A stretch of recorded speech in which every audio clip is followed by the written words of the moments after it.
Hey guys, welcome back to this channel. In this video, I'll be showing you guys what I got from the Glass Animals and Grow a Garden admin abuse. So the first thing I got was this glass kiwi seed.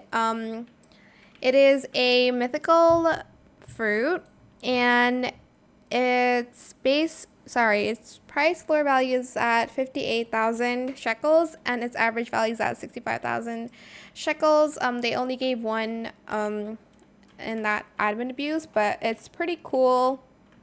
And then the other thing that they gave was Woody.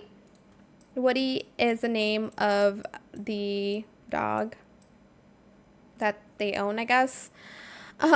But it has like an ability. If I place it down in the garden, its ability is that let me view.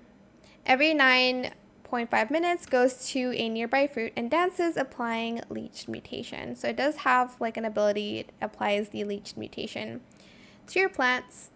And that is it for this video. I hope it was helpful for you guys. Don't forget to like, comment, share, and also subscribe to this channel if you haven't done that already. If you have any more questions about this video, just leave it in the comment section down below. I'll try my best to answer them all for you guys. And if you found this video helpful, please click the thanks button as well. That is it. Thank you so much for watching. Bye.